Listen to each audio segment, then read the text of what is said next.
Welcome back to the Zobi Zone. I am joined by Cloud9's OXY in the pre-press media day for Stage 2 of VCT Americas. First off, OXY, it's been a minute. Just how are things? How you been? Honestly, I've been pretty good. I've been having a lot of fun in the in the off season, just going out, doing things, getting to experience life again, and then also just like went home for a bit, went out with a bunch of my family, got to, be with my family. So that was very nice. And then also just like streaming and just being able to just play the game, without practice and without like all the other things that hinder it. So yeah, it's been fun. There you go. That's all you gotta do. You've had a fun summer. It's like little summer break. All right, let's jump into it because I feel like Cloud9. I feel like you guys and Chaos are just synonymous at this point. Yeah, we are definitely Yeah. And I still don't have all the answers, so it's kind of like hard to approach an interview like this, and I don't know how much you're able to share. So like, I'm gonna keep it loose and like you can allude to things or like you can share as much as you want. But I did want to focus on you as well a little bit in like I guess reference to all the changes that are happening. And so I guess first and foremost we can just ask. I guess like I know you mentioned recently it's like been not as much practice, it was kind of resting. How has it been just trying to develop as a player in a consistently shifting environment, right? Not having a consistent like team that develops over like a long period of time like some of the other like global teams have. Okay, yeah. And so for me, I actually think it helps a lot because it puts me in a different perspective as like how like an experienced player is compared to like a rookie, and where I need Mm-hmm. to be like in communications and stuff like that so that we have just a winning chance to in these rounds and stuff like that. So honestly, I think it has helped a lot. Want to open my eye and to work on my communication because I have obviously losing like big voices like Zeppa, like someone's got to pick up the slack, and when with a bunch of rookies coming in, they don't exactly aren't the most confident in doing it. Obviously, they do talk. It's not like they don't talk. It's just they're not the most confident in making plans and stuff like that. So I think it's helped me in that sense of just like getting better at communication. Mm. And then with that kind of joke, I know you said it helps a lot with you individually. If you could build like a core 5 dream team right now that was not allowed to change for over at least a season long, who would you put on the team? Because you've played with like I was like going back to like all of your old teams, and I'm like, wow, like you've played with so many current VCL players that haven't yet debuted in Tier 1, and so many Tier 1 players that have now like retired, have shifted around, like that, and you're Yeah, still so young. That's crazy to say you played with all yeah. those I people played with already. a bunch of people. Um, so core of players that I played with, only with players I played with before, or just whoever I want. Mm, let's do a mix. So choose some A that you have, mix. some that you haven't. It can be like whatever. Because like if it's for a whole season, like do you want to really run the risk of you like playing with someone you never played with, and you get in the server with them, and you're like, wait a minute, I don't like playing with Yeah. them actually. Huh. Okay. All right. Honestly, Well, you got you, I obviously. would get yeah, me. I would play with IGL. Let me pick someone from my old teams. Okay. I think I would do Jordan. I think Zelsis. Okay. I think he has a great mind for High the game. vibes. And then I'll just do one more player that I would play with. Um I would do Vic. Vic's a great player. Okay. Great. And now the other two, I would get like Gotta think of roles. I'd get Zekin and Trent. Call it a day. That's a great team. Zek and Trent, me, Vic, and Second. Jordan. Are you putting Jordan back on Senti then? I'm trying to think of roles. Roles. So Zekin would be second lowest flex. Initiator would be Trent. Smokes Vic, and then Yeah. yeah, Jordan back on center. Yeah, Yeah. okay. While I yelling, that'll be spicy. Yeah, All yeah. right, cool. And then I did want to touch on C9 a little bit because you mentioned right, like obviously you had time off, you had rest, but I wanted to know what the timeline actually looked like for you guys at Cloud9 and having the final stage 2 roster like locked in and starting practice, just so we can gauge like how much time you guys have had to like prep with the set 5 that'll be competing in a few days time. Yeah, so basically, I think that timeline went like this. We had the first week off after we lost. We had that week. I just went home. We went home for it was kind of like 7 to 9 days. I don't remember. It was like a Friday till like the next weekend Sunday, basically. Mm-hmm. So it was like a very extended long week off. And then we came back and then we practiced basically from then until now. And then we have like the weekends off, like one day off or 2 days off. Okay, So cool. yeah, I mean I think we've been practicing, I don't know, that's like what, a month and a half now or something. I don't know how long. But somewhere around that range. Okay, and I guess like was it a consistent roster across that whole time, and like some of the changes that are like online were just not shared publicly but were in place, I guess? No, we Okay. we were with the same roster for a while until recently. And And that's I what I would want to know. Like, say how a long have you had little, with this one?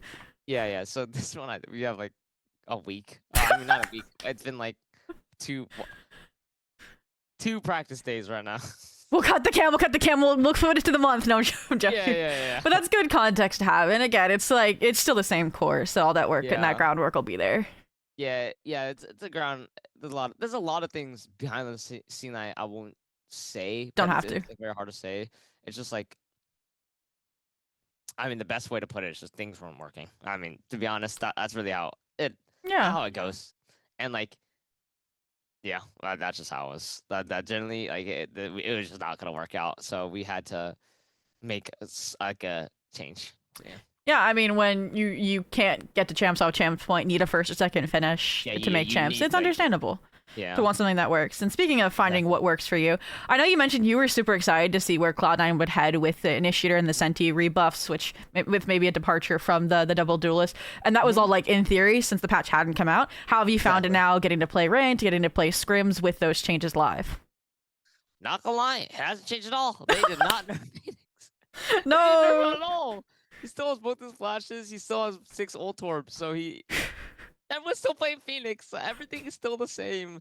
Everyone's still playing double duelist on every map. So yeah, things bruh, haven't changed. So we're just gonna have to see how that goes in the upcoming matches. bruh. Obviously, we had a lot of time through last season and now until now to play against everyone's just playing double duelist. So yeah, I think Nice. we'll be better against it. Okay, okay. How are you finding Summit as well as a map? Honestly, at first I played it like I main Jet, right? So I would just play Jet on Jet Waylay every single time. But now like Raze is kind of nice on the map. I'm not gonna lie, Raze is pretty good on the map. So I mean Okay. Summit, it's been pretty. It's just a mixture of all the maps. Like it has a mixture of everything. But it's a nice change of a map. Yeah, I Yeah. don't know if you saw the first summit was played today in VCT China, and they had 10 different agents. So I'm hoping VCT Americas also gets that level of variety. Yeah, maybe. I actually did Yeah, not see that. yeah, it was What did they fun. play? Like what? One of them was a double controller with the Phoenix. Oh, I The see. other was like had like Astra, Cypher, Waylay, Tejo. It was like Jesus. it was crazy for sure. But all right, moving on. Getting ready to wind things down.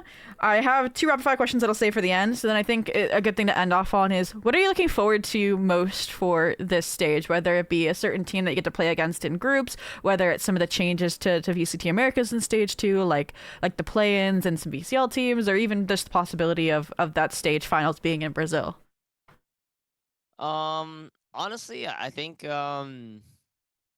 the most excited thing, honestly, is with this new team, just seeing how far we can go. Like, we got a bunch of rookies. We're just gonna see how it goes. Like, trying to finish this year out strong here, try to qualify to champs, and also like, I think it'd be cool if we could make it to like the finals, or I don't know if it's the finals weekend or finals whatever that we go Either. to Brazil or whatever it is. But I don't know, I think that'd be super cool because I've never been able to do anything like that. So yeah.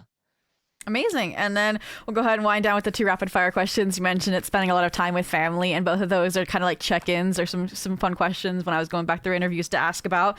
First is, how is your brother in med school going alongside your promise to pay for it? Mm. Well, it's been honestly he just graduated college, and so now it's time for him to like he's in that he's taken the year off to study and for like a break of school because he's been in school for like what I don't know like his entire life now. So Yeah. he's gonna take this year off, but also like during the year he's just gonna not like so it goes in like seasons. So you have to take the MCAT. It's like seasonal thing. You can't just like take it whenever you want, and you have to wait till like I think it's a little bit later in the year. I don't really remember. I don't know how it goes, but he has to wait a little bit more, and then he's just studying for it, and then he's just working at the same time. So that's where he's on that. You're gonna help him study for it. You're just gonna be like playing Val in the background and ask him a question. It'll be great. And then second, I actually went back and I remember when it was like your little like Untold documentary that your parents had a restaurant before you were born, but it was a Japanese restaurant. So I'm curious, were there any dishes growing up that like were your favorite, like a family like recipe or like anything that like you would enjoy like making with them or like eating consistently or Mm. anything like that? To be honest, there were a lot because they Okay. would cook like everything. They just love to cook. So I personally, my dad makes an insane tom yum like soup, Okay. insane tom yum with like I forgot what fish it was. Um, one of my favorite fish is flounder, so they would always make a bunch of flounder dishes, and then also something I forgot the other. Oh, pompano. Pompano is what it's called. It's a incredible tasting fish. And then my mom would like, so she like, what is it, like tested things on me, like what I liked and stuff like that, especially with like certain foods, so like sushi. She would just like, oh, so do you like this or do you like this more? Like she would just give me options, and then she just came to make like the perfect sushi for me because she knew exactly what I wanted, and like it was incredible. At least you weren't like a picky eater then. You were just like, yeah, I'll try it. Yeah, Why yeah, no, not? I'll just eat whatever, just whatever you give me, I'll eat it. But also, there's also spring rolls that she used to make with like fried egg roll skin inside of it. It's Oh, so good. I've Oh, had a nice little texture thing to it. I might have to try that sometime. it's very good. I'm not gonna lie. And when I saw peanut sauce too, that's very good. Ooh, all right. Thank you for the insight. I'll have to like look up some recipes. Yeah, yeah, I'm getting yeah. into my cooking art too. But thank you so much for taking the time to speak with me. I appreciate it so much, and good luck with the upcoming stage 2. Thank you.